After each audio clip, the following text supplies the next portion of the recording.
We have now is not the Harry we had then. This is not the Harry of the Invictus. Hollywood just slapped Prince Harry with a cold, glitter-dusted reality check. Crowns mean nothing once the spotlights flare. One backstage demand detonated in full view, hijacking an ordinary awards night and transforming it into a meme factory. Cameras caught the instant his smile snapped to ice, but the damage didn't stop there. Because the single honorific he insisted on hearing, just 2 stubborn letters, set off a chain reaction that could torch multimillion-dollar deals, fracture alliances, and leave the Duke wondering whether exile from one palace was only the beginning. Stick around, because by the time the credits rolled, Tinseltown had a brand new punchline, and Harry's name was all over it. Ignoring the hell that they've put their families through, let me run you through my mood board. It's called 7. It started with a single, carefully worded email that flashed onto Gallica's server less than 24 hours before the Dorian TV Awards. The sender? Prince Harry's personal publicity team. An address so iron-walled it usually speaks only to palace officials and Netflix executives. Buried halfway down the message was the line that yanked every organizer upright. Please ensure His Royal Highness Prince Henry of Wales is announced with full styling on entry. That he has believed in, to his family, to the monarchy, to the country, to his grandmother. 2 letters. HR sent a jolt through the room. Anyone who's followed the Sussex saga knows the Megxit agreement of 2020 stripped Harry and Meghan of public, HRH privileges. They can keep the initials on letterhead, but saying them on stage is strictly off-limits. So why gamble now and why here?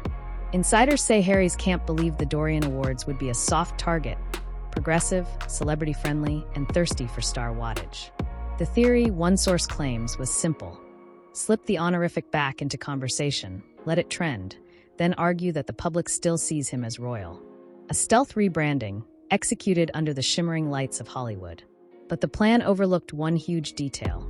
Gallica's own charter forbids special titles for anyone not actively serving their institution. In other words, no exceptions, not even for a duke with a Netflix mega deal and Oprah on speed dial.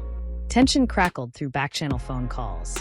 One organizer recalls a Sussex rep repeatedly citing respect for heritage, while Gallica's legal team countered with paragraph after paragraph of bylaws. By mid-afternoon, the standoff felt less like event prep and more like constitutional brinkmanship. Outside, publicists circled the red carpet arranging flashbulb moments.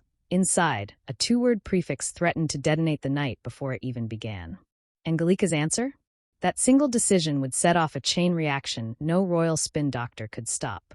Now, Kinsey, it's awards season in the US. The Sussex's Netflix series has been nominated for a Hollywood Critics Award, but it's been snubbed apparently from the Emmy shortlist. The email war ended with a 3-line reply that might as well have been a royal decree, just not the one Harry wanted. Thank you for your request. Gallica does not use His Royal Highness for non-working royals. We will introduce the Duke as Prince Harry, Duke of Sussex. Full stop. No wiggle room, no promise to revisit, just a polite stonewall. Inside the Dolby Ballroom, you could almost feel the chill roll through Harry's entourage. Aides huddled by the step and repeat, phones pressed to their ears, firing off last-minute pleas. But Gallica's president, a veteran publicist who's wrangled bigger egos than any Windsor, held the line. Their stance was simple. The awards celebrate television artistry, not hereditary privilege. Grant one exception, and every ex-royal, detitled archbishop, or self-declared countess would swarm the podium next year. Backstage, production staff printed fresh cue cards minus the forbidden initials. A floor manager slipped one to the evening's MC, who arched an eyebrow and murmured, "So we're doing that tonight." Cameras kept rolling as staff rehearsed the revised intro, careful to emphasize Duke of Sussex and nothing more. Every rehearsal only tightened the knot in Harry's stomach. Sources say he paced the green room, running a hand through his hair while an aide whispered, "They'll cave, just wait." They didn't. When the house lights finally dimmed and the stage manager counted down from 5, Gallica's refusal had already become the night's worst-kept secret. Reporters tweeted cryptic title trouble hints. Gossip accounts teased a royal standoff brewing in the wings. All that remained was the live unveiling, and Harry's face would broadcast the fallout to millions. But the real surprise wasn't how boldly Gallica said no. It was what happened the instant those 2 missing letters hit the teleprompter. The founders of this awards show and how he constantly lets Kristen Stewart win because he's admittedly obsessed with. The moment arrived with all the pageantry a televised gala can muster. Roving spotlights, a swell of orchestral pop, and an expectant hush from the crowd. The MC flashed a practiced smile and read straight from the freshly printed cue card. Please welcome Prince Harry, Duke of Sussex. No, His Royal Highness. For a heartbeat, Harry kept the easy grin he'd worn since stepping onto the carpet. Then the cameras captured it. A barely perceptible jaw clench, eyes narrowing just enough to betray the sting. He walked on stage, accepted the crystal statuette meant to honor his mental health docuseries, and moved to the mic viewers expected a polished thank you. Celebrating this, the Hollywood Critics Association is plagued by scandal. They've recently seen a ton of people resign. Instead, he cleared his throat, forced a curt "appreciate it," and pivoted toward the wings. Gasps rippled through the room. The orchestra missed its cue, a stagehand mouthed. Is he leaving? An open mic near the podium caught a hushed DMN, as Harry handed the award to a startled attendant and vanished behind the curtain. Seconds later, social media lit up. A producer's backstage phone video landed on X, showing the Duke shrugging off a handler and muttering, they knew the title mattered. Within 10 minutes, #TantrumKing trended worldwide, eclipsing the ceremony itself. Meme artists looped the microscowl into GIFs. Commentators questioned whether the walkout violated his Netflix contract's professional conduct clause. But the Real fallout waited outside the Dolby Ballroom, where red carpet reporters were still live. One correspondent relayed, sources say Harry's team is threatening to pull future appearances unless Gallica issues a post-show correction. The broadcast cut back to the stunned MC who, improvising, quipped, well, Hollywood loves a plot twist, stay tuned for Act 2. Little did anyone suspect that Act 2 would drop before sunrise, triggered by a leaked hot mic excerpt from a major studio boss. How about this? Frogs it. Couldn't happen to a nicer couple. Harry and Meghan have been kicked out of their Frogmore cottage in Windsor after the publication of Spare, or as South Park would have it, Wah! The book in which basically... By the time Harry's SUV slid out of the Dolby lot, Hollywood's gossip mill was already chewing through every angle of the walkout, and the taste was sour. An overheard exchange between two executives from Illumina Studios, picked up by a roaming Yenji Cruise boom mic, set the tone. We don't bow to kings here, especially the unemployed kind. The clip leaked within an hour, spiking to 1 million views before breakfast. Inside C-suite conference rooms, the mood was harsher. Netflix managers, still stinging from last quarter's subscriber dip, huddled over the Sussex content slate. Their flagship deal, rumored at $100 million, suddenly looked less like prestige and more like liability. A senior strategist, caught on Slack screenshots later forwarded to Deadline, typed the verdict in 3 blunt words. ROI looks grim. Sponsor sensed blood. Vita Water canceled a Montecito-filmed ad spot, pending brand fit review. While Fashion House Archival quietly froze a partnership that would have dressed the couple for fall premieres. PR insiders say Meghan's team received 6 polite postponement emails in a single afternoon, all tiptoeing around the same message. Cool the drama or lose the check. Yet the sharpest blow landed from agents who'd once courted Harry for keynote gigs. William Morris Endeavour circulated an internal memo advising staff to reassess royal-adjacent asks until sentiment stabilizes. Translation: no one wanted to gamble 6-figure speaking fees on a headline magnet whose next outburst could tank a sponsor. Hollywood's verdict crystallized in a late-night segment on The Late Late Dish, where the host deadpanned. Turns out the Duke thought he'd get a standing ovation. He got standing orders to sit this one out. The studio audience roared, and the clip rocketed across TikTok, reinforcing a narrative the Sussex brand could least afford. Royal glam without royal gravity is just expensive drama. And while Harry's crisis team drafted statements and weighed a mea culpa tour, another scandal, this one tied to the couple's closest Hollywood patron, was about to ignite the story all over again. You can't defend them anymore. You know, Harry, I defended him all along, said, look, he's protected his country, he served his country, he should go off like they wanted to, go off and live their life outside of the media, outside of the limelight. With privacy, away from the media. And I completely respected that. I thought to myself, do you know what? The man served his country, let him get away if that's But they didn't mean... While headlines devoured Harry's onstage implosion, one question pulsed through every newsroom. Where was Meghan? The Duchess, normally fused to her husband's public outings, remained 90 kilometers away in Montecito, uploaded only a breezy Instagram story of their rescue chickens pecking at blueberries. Insiders swear the no-show wasn't accidental. According to a public relations strategist who has previously coached the couple, Meghan received an early briefing on the looming title dispute and immediately sensed a reputational landmine. Her solution was textbook brand triage.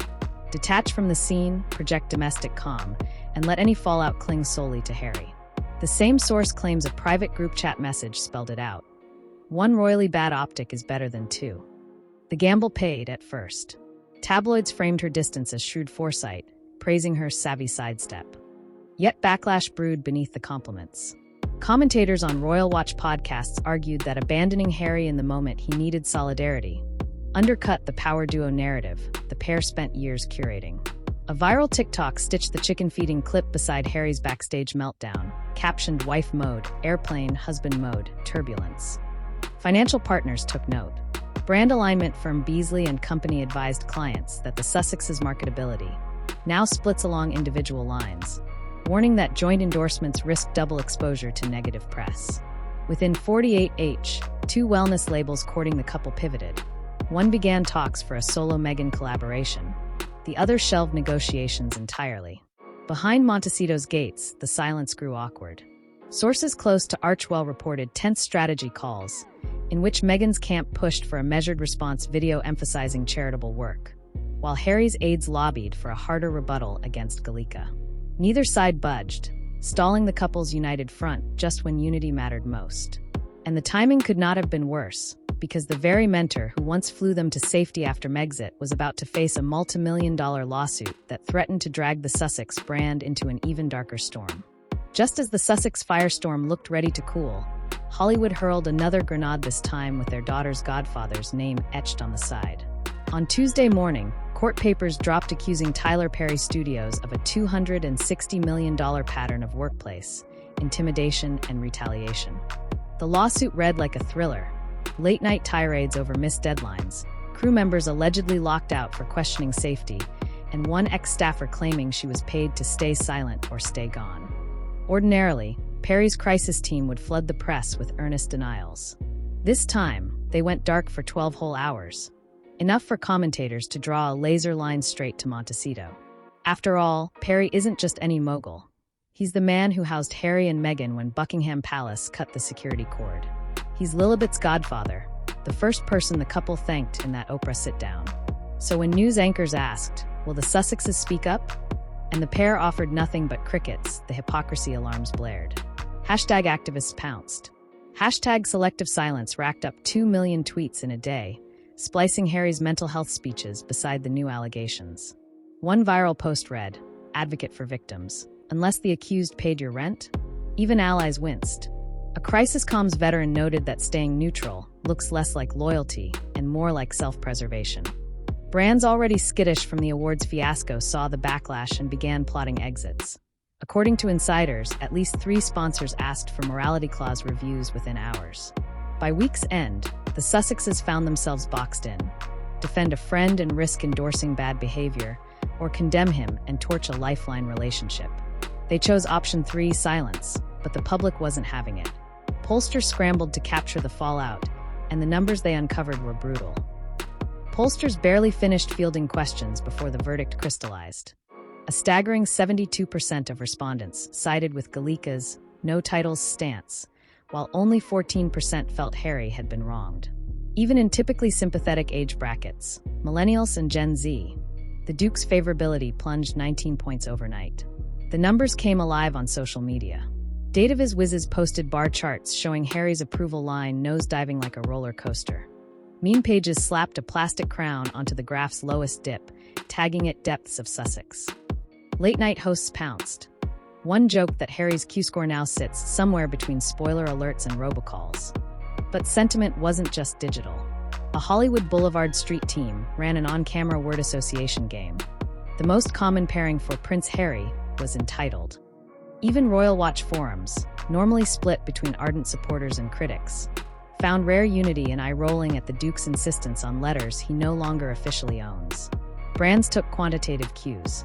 Within 48 hours of the poll's release, two sneaker companies quietly pulled Sussex moodboard imagery from upcoming campaigns, citing market alignment. A tech summit that had floated Harry as keynote downgraded the invitation to a breakout panel slot, if he still wanted it. Yet the harshest metric arrived from across the Atlantic. The YouGov UK weekly tracker logged Harry's lowest home country approval since Megxit, skimming 19%. One tabloid splashed the figure beside a headline that screamed, "Prince or prima donna?" Even staunch Republicans admitted the optics were grim. It takes effort to rile both monarchists and anti-royalists at once, but Hollywood's newest punchline had managed exactly that. And just when advisors thought the data couldn't darken further, fresh chatter bubbled that Netflix might invoke an image tarnish clause. A move that could strip the couple of their biggest cash lifeline. Because for streaming execs, numbers matter, and Harry's were suddenly radioactive. Netflix's lawyers didn't need to send an ultimatum. Industry leaks did the job for them. Word that the streamer could yank what's left of the Sussex deal spread faster than any palace communique, and suddenly every conversation about Harry sounded the same. What exactly is he now? Too royal for Hollywood's egalitarian myth. Too Hollywood for the monarchy he walked away from. He's stranded in a no-man's land where titles carry no currency and clout is measured in watch hours. That purgatory shows in the optics. On one side, he clings to ceremony, insisting on HRH like a life raft. On the other, he sells intimate confessions to global platforms, courting the very spotlight he blames for past misery. Each move cancels the last, leaving audiences dizzy and sponsors wary. Even loyal fans admit the branding is muddled.